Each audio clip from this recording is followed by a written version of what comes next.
What up, YouTube? Denny in Saigon. Thanks for watching my video. You can like and subscribe if you really feel like it. Very kind. I need kind people in my life.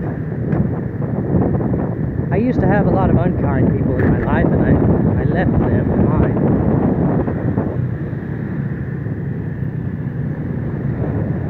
Yeah, my name is Denny. I'm an American expat living in Ho Chi Minh City, Vietnam. I'm on my way to teach English at a preschool.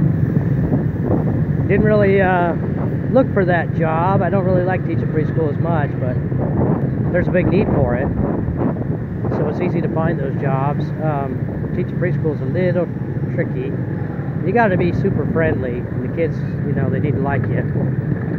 But they do. They'll love you. They'll climb on your lap. Give you lots of hugs. Big intersection here. Gotta take it easy. I saw an accident last night. Saw two, actually. Two accidents.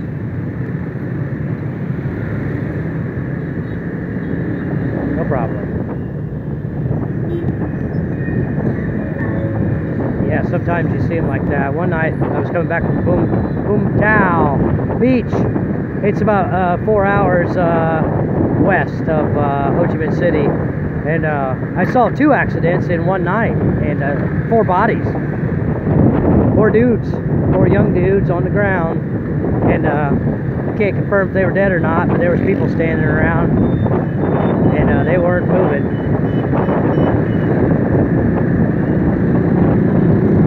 All kind of stuff here. Today I went to pick up my salary, and I was in, I don't know, District 3. I saw, looked like a kind of a minor accident between a foreigner and a Vietnamese car driver, maybe a taxi driver or some sort of a, I'm not sure what he was doing, but they were fighting. They were fist fighting. I tried to record it, but my phone was under some distress. I couldn't record it that time. They were going at it. You see that sometimes. You see foreigners. You don't usually see the Vietnamese in traffic fighting, but you see sometimes foreigners fighting with the Vietnamese. They come here and they want to drive like they do back home and stuff. They get into an accident and then they blame the local people. You can't really do that. It's not fair. If you come here, you got to know they drive like hell. That's how they do it. You have to also drive like hell. Just do it cautiously.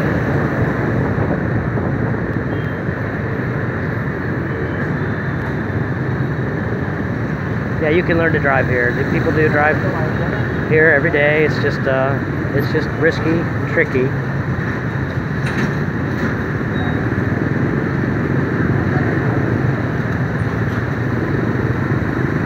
I drive across Saigon sometimes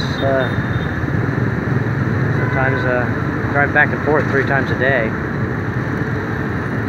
Just went home for lunch. Picked up my salary and then went home and had lunch. Now I'm on my way back to teach in District, I think it's basically District 11. It's Go Bap, I guess.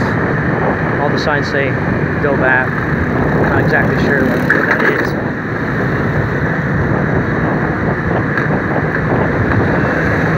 I know Ho Chi Minh City is broken up into districts, and I'm familiar with District 1, which is Bui Vien Walking Street, and I love it.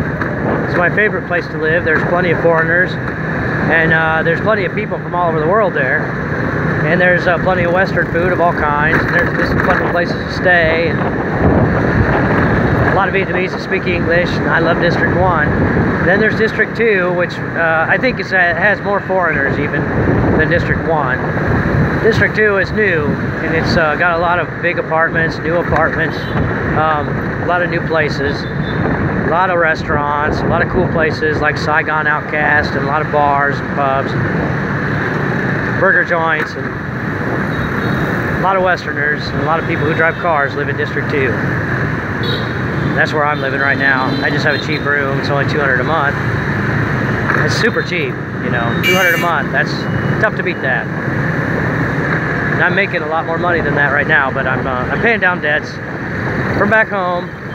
If I stay here for one more year and work my butt off teaching, I could probably get my debts paid and then go back home.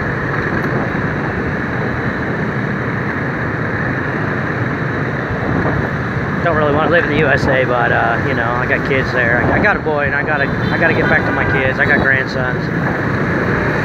Family draws you back, but I love Vietnam. Could live here forever. If they love me. If they let me live here forever, I'd love to. Can't teach English forever, though. That's for sure. We don't have no Social Security here.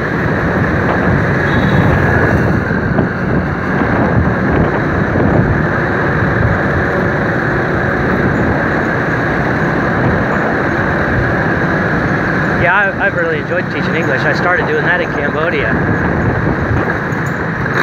And I'm not an English teacher. I'm kind of a jack of all trades. I've done many, many things over the years. It would surprise you how one person can do so many things.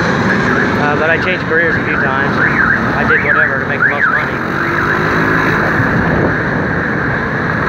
My last job I had before I left the USA was working construction with the Amish.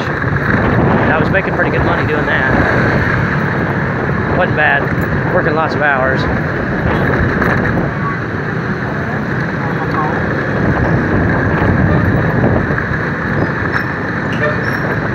Surprisingly, though, I did make my way to Cambodia, and by the time I got there, I didn't have any money.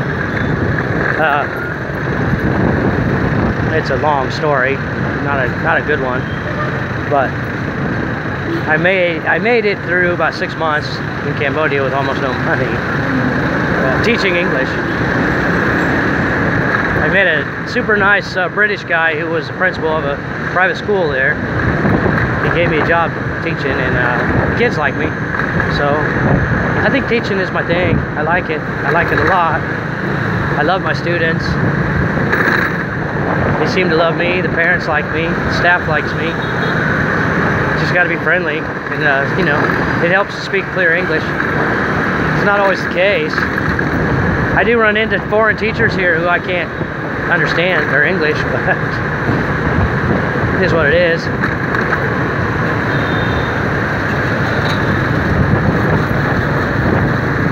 A lot of people hauling a lot of stuff down the road here. Gotta watch out for that. Gotta watch out for lots of stuff when you're driving in Southeast Asia. Cambodia, Thailand, anywhere in Southeast Asia, Vietnam, it's all dangerous as can be. And I've seen countless accidents since I've come to Asia. I have seen countless bodies on the road. So many that I can't even remember them all. I'd have to stop and think about it. I've just seen every kind of ugly scenario you'd imagine. And you come here, you realize quickly why they do so many dumb things. Like when I lived down in the provinces, the highways, okay, it's high-speed traffic and a lot of stuff in the roads, okay. They'll put tires and stuff to you know, block off a pothole. It's a tire, you know, you can't see the pothole or the tire. Whatever, I mean, you just see everything in the road, so. A lot of times I see helmets and stuff in Ho Chi Minh City, or blocks that fell off of trucks or whatever. Yeah, it's definitely risky. But it can be done. I'm going to do it for one more year, I think. Then after that, I'm going to retire from teaching, I'm pretty sure. I'm going to have to do it online. Actually, I may transition to freelancing online, freelancing some web work. I don't really like freelancing. I mean, that just depends on what how much work you can line up, really. I mean, I like freelancing. I like the freedom of it and stuff, but I don't like to have to line up a big pipeline of stuff. That takes time, right? That takes time. Go out and network with a bunch of business people or whoever needs a website. Can't afford to pay for advertising online and stuff like that. Yeah, it is what it is. I'm transitioning into something. If If not, I'll end up back in the USA driving a truck or something, maybe. Please, dear God, don't put me in a factory.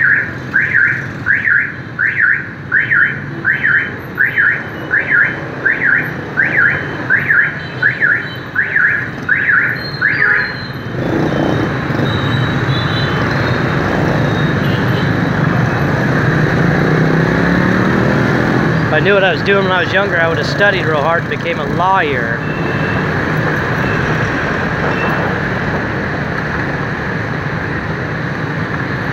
Those guys got it made more than anybody. But the only problem is, I mean, can you imagine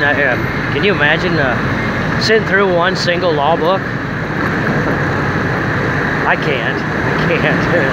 Nothing more boring than that.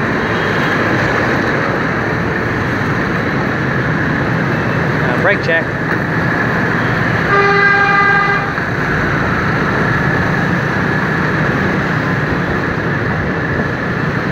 Yeah, have you ever been into a judge's chamber? What's behind the judge? Bookshelf. Wall to wall, floor to ceiling. That's the law, baby. And a bunch of loopholes for the lawyers.